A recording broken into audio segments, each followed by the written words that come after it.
Hello. This is part 2 of my video, which is based on claim that my mentally challenged son had made to me. He was living at one point in Choice's group home. Their head office is in Dundas, Ontario, Canada, for yous who are not from Canada. And he came home with a story about being beat up very badly by their staff. And it turns out he's very seriously injured since. Initially, I suspected it was going to be pretty serious, and turns out I'm right. It is actually quite serious. I personally believe, based on what I heard from the doctor yesterday when we had the appointment, that indeed this beating likely could have been the cause of Robert having now lots of lung issues and suffering terribly about, in May, a little while ago, he was gasping for air. And if this is what my son's future holds, if that beating that their staff gave him would cause him permanent damage, I think this needs to be out there. And I think people need to look into Choice's group home from Dundas, Ontario, because they didn't just beat my son. They have done so many awful, wicked things to my son, including interfering with his relationship with another special needs young woman who's very lonely and who took great pleasure in having him as a boyfriend. And vice versa. He's mad about her. That's his friend and his girlfriend. He loves her and we love her. And they have falsely accused us, and they have willfully stopped me from using a continuing power of attorney that gives me all rights, executed by a lawyer. They know it, but they continue to play games and not be willing to put any actual real. They did give me this paper, but it wasn't signed by any management.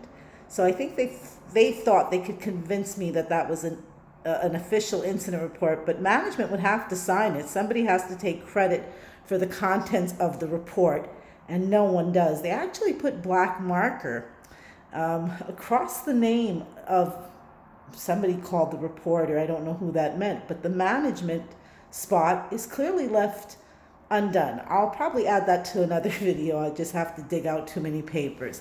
But I want to say that I'm concerned for the other people in their care. I'm concerned that an agency that could do this much lying about us and that much hurtful stuff to my son, including, I think they really wholeheartedly know the staff beat him. I think they believe it too, because they claim Robert fell on his face, but they won't put it in writing, and that tells me they know his injuries won't match. So I told you about it in the last video, but now I want to show you what they say was a fall on the face. I'm going to try, because I'm facing the camera toward me, but I'm going to try and let you guys see it. Here he is on the day that they claim he fell on his face. Notice that is kind of like just his forehead being a little scrunched forward like that, but he had no cuts, no injury, nothing on his nose, as you could see, no damage to teeth or chin, and even though he's got a bit of a beard, there was indeed no damage to his teeth or chin. This is dated November 2nd, 2017. This is the day the incident occurred. Now, I'm not sure how good your eyesight is, but I would ask you to zoom in. On the side of the other eye, there's this abrasion. He claimed he got slapped in the face too, and that would make sense. That looks like it might have been a really hard smack, and maybe fingers that cut the side of his eye there, as you can see. Now, he's also, as you can see, got a big black shiner.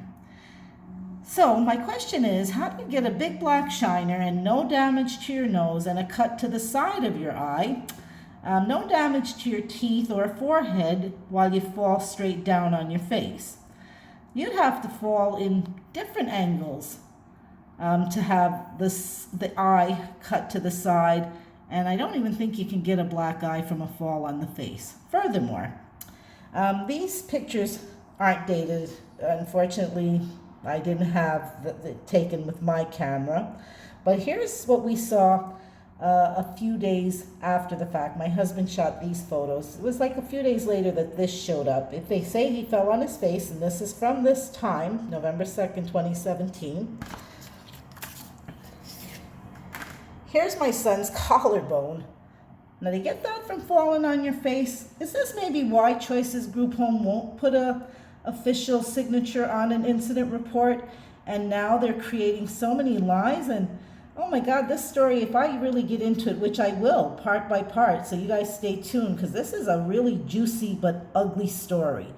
Juicy in the fact that there's all this corruption, and ugly in the fact that it's happening to a disabled couple, but in such a big and ugly way. Like, I mean, it's one thing for them to get, normal bumps of life, but to have people manipulate and lie and cover things that could be potentially this awful, it's sickening, really. You cannot get that kind of mark in your, to me, it looks like it's all up on top of his shoulder too, which makes sense because he said someone had their foot on his chest and pressed him down. And from the way, the angle of the bruise, I could see a shape that looks kind of like someone might have had their foot there. So that I don't think could happen. And furthermore, now to say that he fell straight down, that his nose didn't get injured, but this is what I see on his tummy area. Hold on, let's see, I can get the camera in the right angle. Here's my son's stomach, because we took him to the hospital, I guess this was probably the 6th of November, because by then we just started to see Robert wasn't quite acting himself, and we realized that something serious was going on.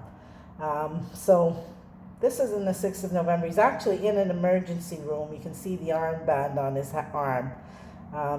This was after he said he was assaulted by Choice's group home staff. But the worst part about it is not just that he was assaulted by their staff, but their unwillingness to be upfront about what happened and to maybe try to offer Robert some kind of compensation for the fact that he was hurt so badly, or to have fixed the problem and let him stay in his placement. But they threw him out of his placement, stopped him from his girlfriend, falsely accused his parents. And I think that's pretty ugly. And I think if they could do that to him, then they could probably do that to any other disabled person in their care. So I think it's time that community becomes aware that we need to ask someone to look into what's going on there. Like I said, maybe my son isn't an isolated case. I guarantee from these marks that he did not fall on his face, and that's why they won't sign that blinking report thing that I'm asking them for since November 2017. And I think their lawyer might kind of be in on it too, because he too knows that I have a continuing power of attorney with all rights that, should provide me the right. It's not a regular power of attorney. It was done by like a lawyer. It's not something that we did at home with, homemade witnesses or anything. This was like properly following the law. Saw the lawyer, had the power of attorney made, and they know that it exists. They know that it's valid because it's just been done in 2017.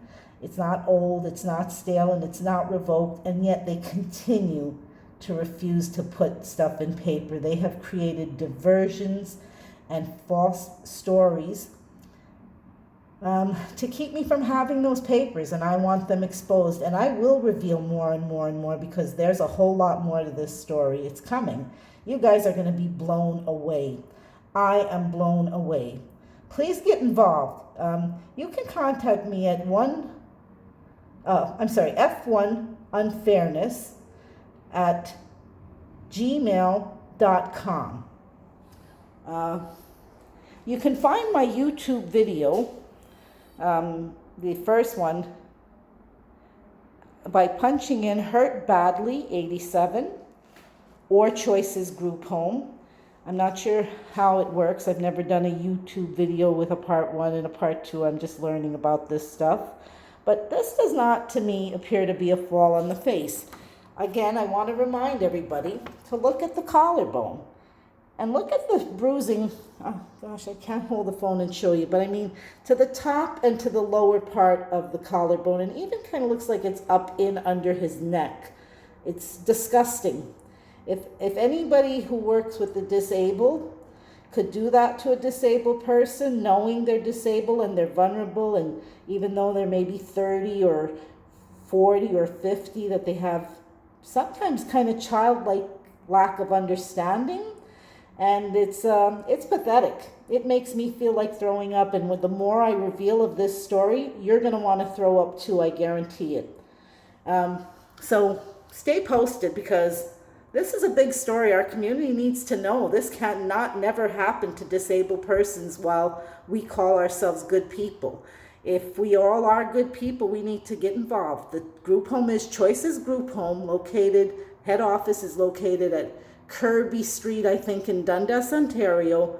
I'd rethink any real good involvement with them. They're showing themselves to be really nasty. Like I said, not only did they beat my son, or their staff, I should say a staff, beat him. They should have just taken credit for it, apologized, and maybe did the right thing. But instead, they threw Robert out of his placement, a placement we worked 10 years on getting him comfortable with his life. They threw that all away. Anyway, I'll go into more because I don't want to run this video too long and get you guys, too lost in the story. Please keep your hearts open to the vulnerable people who are still in Choices Group Home care. Like I said, if they did this to my son and said he fell on his face, look, here, let's do this. Does that look like a nose that fell forward? Does that look like an eye that landed from falling on the face? Does that black eye look like that? Look at his teeth. None of them missing. No, nothing to the chin. The forehead, I will remind you that it's just kind of like from scrunching it like that. Robert had no damage to his forehead when he came home November 2nd, 2017. Remember, keep in mind, these are people working with other vulnerable people. And this is something we as a society with good and kind hearts should never accept as okay. But like I say, stay tuned. This story gets real good. I'm telling you, real good. There's a lot of corruption going on within this whole situation. I'll reveal it as I go. Stay tuned and we'll talk. Even if you want, there is a way to reach me. I've got a phone number that I will put in my next video, because unfortunately I don't have all the information here in front of me. I'm not even sure I'm giving you the proper information right now, but do stay tuned. I'll fix it and I'll post it on my page. Okay, thank you for listening. Please keep in mind this should never happen to anybody, disabled or not disabled. No one should be beat by the people they count on to take care of them. That is just disgusting. This does not happen from a fall on the face. And that's, like I say, why I believe they have created all the false stories and what's the word I'm looking for? They're trying to create like diversions, and they're trying to create falsehoods. They not tried, they actually did. And I'm going to show you the documents and the words they say and the videos I have to prove that they're plain lying. Thank God I had those videos to prove that. Anyway, we'll go further into this. Bye for now. Bye for now.